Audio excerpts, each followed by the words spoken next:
Perkenalkan, nama saya Diana Eka Wahisa Benurianto dengan NIM 231011250251. Nama saya Faiz Syukri Busyotang dengan NIM 231011250147. Nama saya Luciana Putri Ambarsari, dari kelas 001 SKP 002 dengan NIM 231011250221. Perkenalkan, nama saya Michael Saputra dengan NIM 231011250019. Perkenalkan, nama saya William Theophilus Setia dengan NIM 2310250017. Oke, di sini saya akan menjelaskan pengertian manajemen bisnis. Manajemen bisnis dapat diartikan sebagai kegiatan perencanaan, pengerjaan hingga proses mengawasi. Hal tersebut dilakukan pada usaha atau bisnis tertentu, sedangkan tujuannya itu sendiri berkaitan dengan cara tepat untuk mencapai tujuan usaha yang dilakukan secara sederhana. Manajemen bisnis dapat diartikan sebagai usaha yang dilakukan untuk mencapai target. Dengan kata lain, tanpa adanya manajemen tentunya proses usaha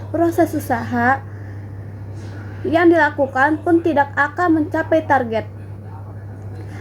Dari penjelasan tersebut, artinya jika manajemen dilakukan dengan baik, maka perkembangan perusahaan pun berjalan dengan baik pula. Begitulah sebaliknya, untuk manajemen yang tidak baik, maka perkembanganmu tidak akan berjalan lancar. Selanjutnya, saya dan teman-teman saya akan menyebutkan dan menjelaskan 5 perusahaan yang berhasil dalam mengimplementasikan konsep manajemen bisnis beserta faktor-faktornya. Ini adalah contoh perusahaan pertama yang berhasil dalam mengimplementasikan manajemen bisnis. Starbucks Corporation adalah perusahaan yang didirikan pada tahun 1971. Sebuah perusahaan kopi dan jaringan kedai kopi global asal Amerika Serikat yang berkantor di Seattle, Washington. Pada tahun 2019, Starbucks memiliki 1.900 gerai baru sehingga dapat menaikkan pertumbuhan sebesar 7%. Hal ini karena manajemen menggunakan alat AI yang bernama Deep-Brew. Deep-Brew berguna untuk menentukan lokasi strategi, menganalisis populasi, tingkat pendapatan, serta lalu lintas dan pesaing. Dari informasi yang dikumpulkan, lahirlah hasil perkiraan laba dan aspek ekonomi lainnya. Penggunaan data yang ekstensif, perusahaan mampu mendorong penjualan dengan optimalisasi menu. Tersedia program Starbucks Reward untuk mengetahui keinginan dan selera konsumennya. Berikut faktor-faktor mengapa perusahaan Starbucks berhasil dalam mengimplementasikan manajemen bisnis. Pertama, dari manufaktur atau selecting and interacting. Maksud dari itu, kualitas kopi yang dipakai Starbucks harus memenuhi standar berkualitas tinggi. Kopi mereka berasal dari pertanian organik. Starbucks memang memiliki tidak hanya menawarkan minuman dan makanan, mereka juga menjual kopi dan teh kemasan bagi para pelanggannya, termasuk barang-barang souvenir seperti mug, termos, dan tumbler. Karena sifat barang persediaan cepat rusak, Starbucks menggunakan sistem inventory untuk persediaan pada tingkat toko. Sistem ini berhasil membantu mengurangi limbah dan penyusutan yang tidak perlu dalam persediaan yang ada. Barang-barang yang ada pun dapat dilacak menggunakan pemrograman komputer. Kedua, ada growth. Maksud dari itu, Starbucks menggunakan strategi pertumbuhan growth baik secara internal atau eksternal. Internal yaitu terus mengembangkan produk terutama kopi. Eksternal yaitu membuka cabang-cabang di berbagai negara. Dalam memanage cabangnya, Starbucks menggunakan strategi transisional, di mana mengkombinasikan koordinasi global untuk meraih efisiensi dan fleksibilitas untuk memenuhi kebutuhan spesifik, seperti menu Coffee of the Week yang sama di seluruh dunia. Yang ketiga, ada advertising dan sales promotion, yaitu pada awalnya Starbucks tidak pernah melakukan strategi pemasaran yang konvensional, seperti melakukan pemasaran billboard, pembuatan flyer, hingga membuat iklan di TV. Dari sisi visual, mereka melakukan strategi pemasaran menggunakan YouTube. Program itu menawarkan produk gratis setelah sejumlah uang yang dihabiskan, atau penawaran penambahan diskon pada toko. Starbucks juga aktif membuat special event, contoh pada Desember 2013 mengadakan event free tumbler pada saat konsumen melakukan top up Starbucks card sebesar 400.000. Yang kedua adalah perusahaan Porsche. Perusahaan Porsche sendiri didirikan pada tahun 1931 yang berkantor pusat di Stuttgart, Baden-Württemberg, Jerman. Perusahaan Porsche adalah perusahaan otomotif manufaktur yang berasal dari Jerman. Brand ini menghasilkan mobil berperforma tinggi. Selain itu, perusahaan ini transformasi digital sejak dahulu. Penerapan digitalisasi untuk penelitian dan pengembangan sampai pengembangan perangkat lunak untuk menampilkan masukan konsumen. Data konsumen yang dikumpulkan dari sistem CRM digunakan untuk interaksi dengan para pelanggan. Dalam hal ini, hasil penjualan dapat meningkat karena tingginya tingkat kepuasan pelanggan. Untuk mendukung inovasi, berdirilah Porsche Consulting Innovation Lab sebagai entitas tersendiri. Perusahaan ini memiliki tenaga ahli teknologi digital untuk menghasilkan solusi praktis sekaligus mencapai ketangkasan operasional. Faktor-faktor yang membuat perusahaan Porsche berhasil dalam mengimplementasikan konsep manajemen bisnis, yang pertama ada strategi produk. Maksud dari strategi produk sendiri ialah perusahaan telah memperluas jajaran produknya dengan kendaraan seperti SUV dan sedan, serta memperkenalkan mobil baru. Mobil mewah Porsche menarik karena layar sentuhnya, koneksi Bluetooth, dan sound system 3D. Jadi, saat pelanggan membeli Porsche, harapan mereka dapat terpenuhi. Yang kedua ada strategi harga. Mereka juga menggunakan strategi penetapan harga psikologis dengan mengurangi 2-3 dolar dalam jumlah total. Bagian terbaiknya adalah jika Porsche menukar harga hanya akan sedikit atau tidak ada perubahan permintaan karena mereka memiliki mobil eksklusif yang tidak semua orang mampu membelinya. Sebagai hasilnya, kita dapat menyimpulkan bahwa Porsche tidak akan mengikuti penetapan harga berdasarkan pesaing.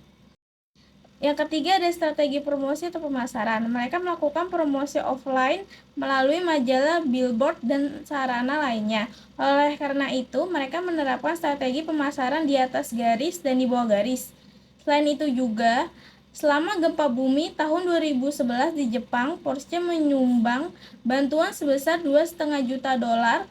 Hal ini meningkatkan citra merek sekaligus memungkinkan mempromosikan bisnisnya dengan memiliki reputasi yang lebih baik. Unilever, pada tahun 2019, Unilever berhasil mengumpulkan 900 juta konsumen individu. Jauh berkali-kali lipat jika dibandingkan tahun lalu yang hanya 200 juta. Hal ini dapat diraih karena Unilever berinvestasi dalam mengembangkan perangkat lunak. Peningkatan lainnya juga dapat investasi robot untuk membuat produk kecantikan. Proses produksi Unilever pun menerapkan transformasi digital dengan kemampuan analisis data dan prediktif. Dapat mengeluarkan 10 produk baru pada tahun 2018. Persiapan produk baru dari pembuatan sampai dipasarkan memakan waktu kurang dari 6 bulan. Faktor-faktor yang membuat perusahaan Unilever berhasil dalam mengimplementasikan konsep manajemen bisnis yaitu 1. Internasional strategi. Untuk mencapai tingkat profitable yang diinginkan, perusahaan juga harus secara hati-hati mengelola aktivitas perdagangannya di pasar. Akibatnya, bisnis harus melakukan segala upaya untuk memperluas untuk mencapai semua pasar domestik hingga tingkat pasar modal negara sambil juga mengidentifikasi tindakan terbaik berikutnya. Untuk menjalankan bisnis internasional, pelaksanaan aktivitas bisnis yang melibatkan penyediaan barang dan jasa kepada pelanggan di luar satu negara dengan imbalan manfaat tertentu. Perjanjian perdagangan internasional juga digunakan dalam penelitian yang sangat umum untuk mengatasi setiap jenis keterlibatan dari luar pasar domestik. Dan yang kedua, research methods atau metode penelitian. Metode yang digunakan pada penelitian ini adalah menggunakan metode kuantitatif dengan melakukan pendekatan secara deskriptif. Data sekunder yang digunakan dalam penelitian ini berasal dari sumber penelitian terdahulu yang telah dilakukan analisis oleh penelitian terdahulu. Dalam penelitian ini, jenis pendekatan secara kualitatif yang digunakan adalah jenis deskriptif kualitatif, yang menjalankan gambaran dari keadaan yang sesungguhnya dengan dihadapi.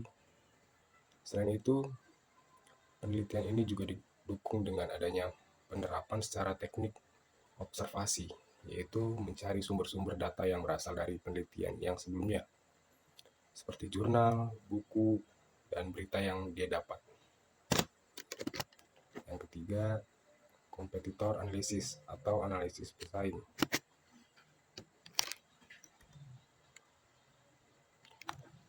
Pada perusahaan Unilever, tidak ada keraguan bahwa barang konsumen pada saat ini sangat kompetitif.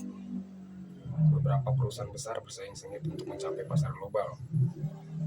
Beberapa nama terbesar di industri ini termasuk Procter dan Gamble, Johnson dan Johnson, Nestle, Colgate, Palmolive, Mondelez International, L'Oreal and Edgewell Personal Care.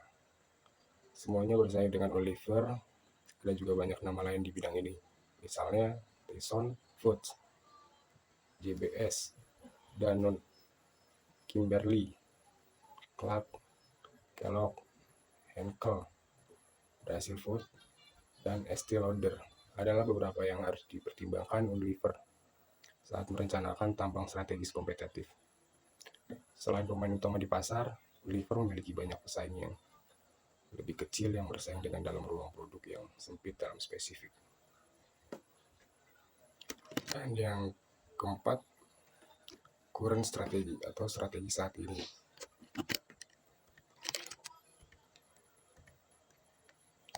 PT Unilever memiliki 4 strategi yang digunakan saat ini, antara lain diferensiasi produk dengan cara mengembangkan produk dan tepat guna dengan mendapatkan keuntungan di atas rata-rata yang mampu diraih oleh industri melalui kombinasi lingkungan, manusia dan prosesnya, dan juga menerapkan strategi marketing mix yang meliputi harga, tempat, lokasi, dan bagaimana promosi yang dapat menarik minat komunikasi atau konsumen.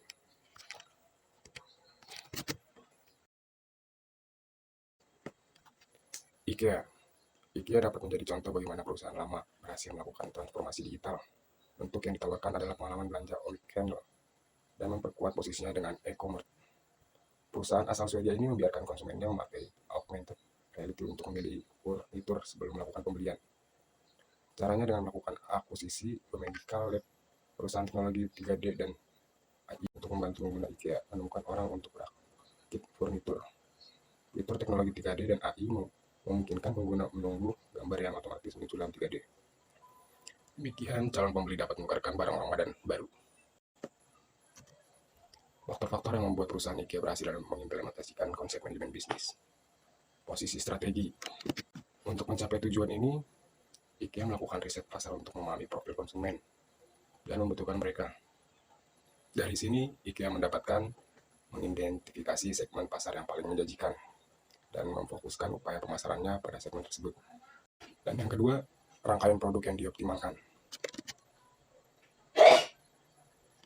Salah satu langkah yang diambil IKEA untuk berkontribusi dalam mencapai masa depan yang lebih baik adalah menggunakan bahan dasar sumber yang lebih bertanggung jawab. Seperti contohnya, kayu menjadi bahan dasar utama di hampir seluruh produk IKEA. Kayu menjadi bahan fundamental bagi sebagian besar produk IKEA. Dan kayu yang berkualitas membuat produk menjadi lebih tahan lama. Sebagai besar kayu yang digunakan dalam produk IKEA sudah bersertifikat FSC, Forestry Stewardship Council. Standar FSC ini akan membantu untuk lebih melindungi ekosistem serta mata pencarian masyarakat. Yang ketiga, pengujian produk yang efektif. Di IKEA, penilaian terhadap risiko keamanan produk adalah bagian penting dari proses pengembangan produk. Desainer pengembangan produk dan teknisi kami mengevaluasi dampak keselamatan, kualitas, dan lingkungan pada setiap tahap pengembangan produk baru. Ketika menguji produk IKEA, kami selalu mempertimbangkan penggunaan yang diinginkan dan tidak diinginkan untuk mengidentifikasi dan meminimalkan potensi risiko keselamatan. Setiap produk melewati proses pengujian yang panjang dan yang tidak akan diluncurkan sebaik kami yang bahwa produk tersebut aman. Bahkan setelah produk kami diluncurkan, kami akan terus mengevaluasi dan mengujinya secara teratur. Dan jika perlu kami melakukan perbaikan.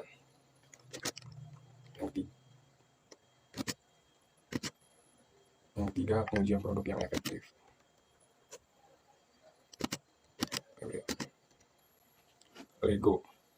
Lego mulai melakukan investasi pada produk digital seperti aplikasi dan mobil game. Keputusan ini diambil karena tahun 2003 Lego pernah berada di ambang kebangkrutan.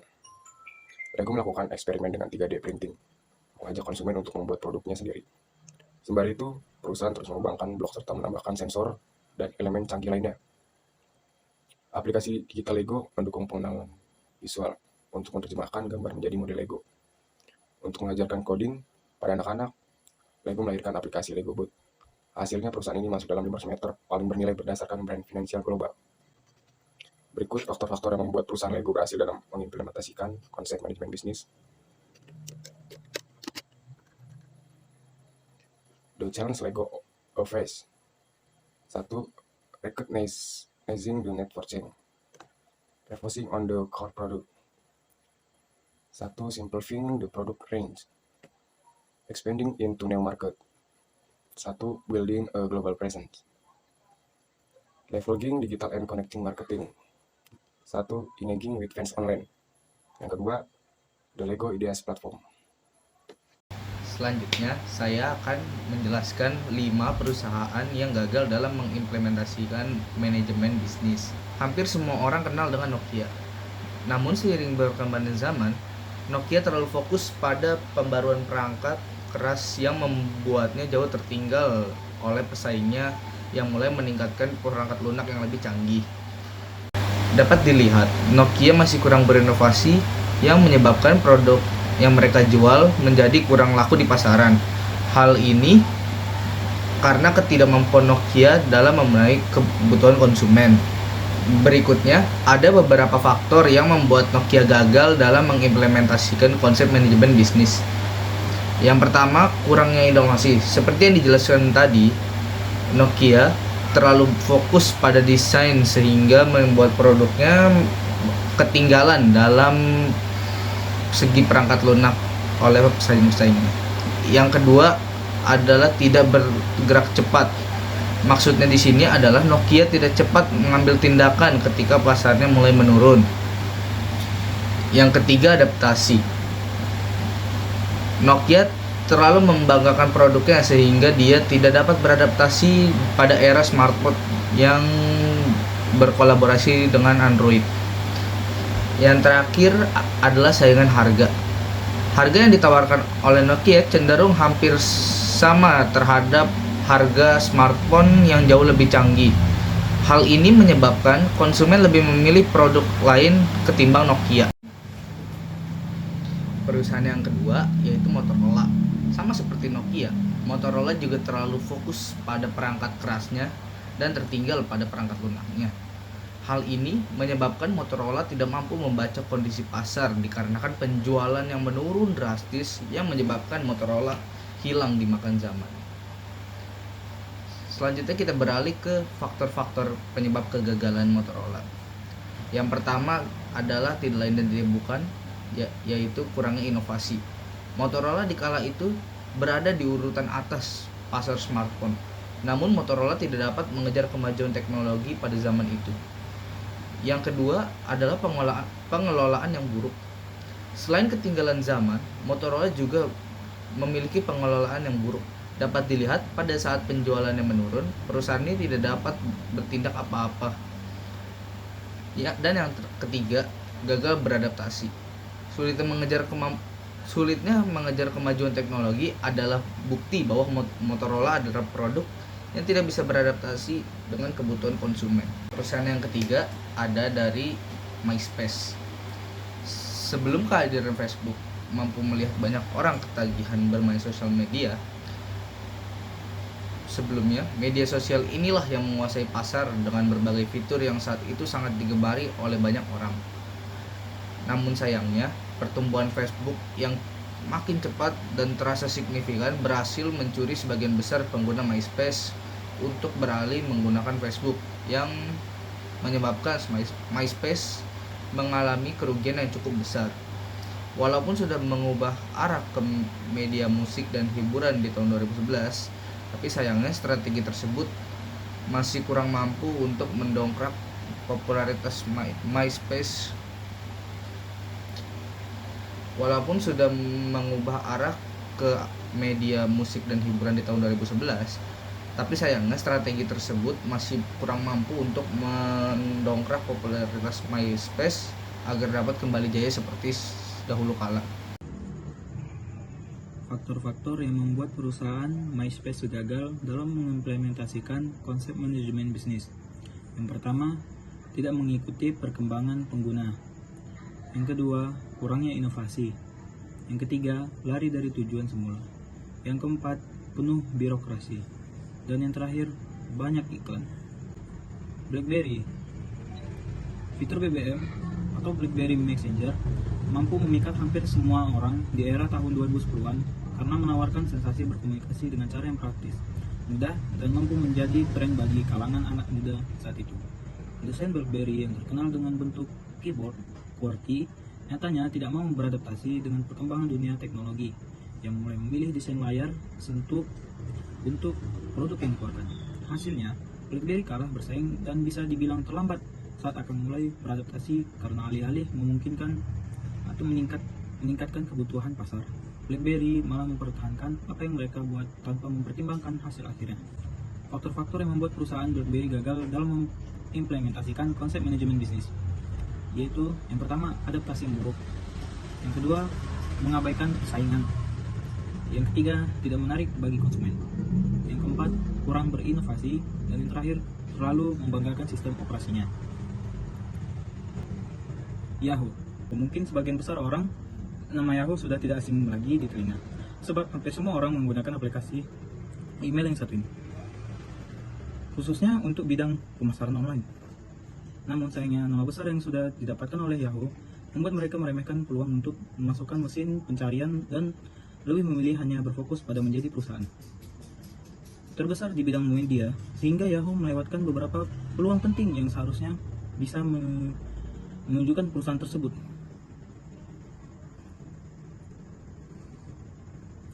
Akibat merasa nyaman dan tidak mau mengambil peluang, Yahoo pada akhirnya harus kalah bersaing dengan Google yang kini sudah menjadi perusahaan raksasa yang telah melakukan inovasi dan kreasi dalam bidang data dan teknologi. Faktor-faktor yang membuat perusahaan Yahoo gagal dalam mengimplementasikan konsep manajemen bisnis. Yang pertama, kurangnya ruang inovasi. Kedua, terlambat membaca situasi pasar. Ketiga, ketidakjelasan visi. Yang keempat, ketidakmampuannya melakukan transisi. Dan yang terakhir, tidak dapat mengimbangi kemajuan tren. Jadi, kesimpulan mengenai manajemen bisnis terhadap perusahaan yang gagal dan berhasil dalam mengimplementasikan dapat dijabarkan sebagai berikut. Perusahaan yang gagal dalam mengimplementasikan manajemen bisnis. Yang pertama, kurangnya pengelolaan risiko. Yang kedua, ketidakmampuan menganalisis keuangan. Yang ketiga, kurangnya strategi dan rencana bisnis. Yang terakhir, ketidakmampuan dalam mengelola konflik dan komunikasi. Perusahaan yang berhasil dalam mengimplementasikan manajemen bisnis. Yang pertama, kemampuan adaptasi yang kuat. Yang kedua, manajemen risiko yang efektif. Yang ketiga, pengambilan keputusan yang tepat. Yang keempat, strategi dan rencana bisnis yang terarah. Yang terakhir, komunikasi dan kolaborasi yang efektif. Dengan demikian, kesimpulan tersebut menekankan pentingnya manajemen risiko, adaptasi, strategi bisnis yang tepat, dan komunikasi yang efektif dalam menuntun kesuksesan atau kegagalan suatu perusahaan dalam mengimplementasikan manajemen bisnis.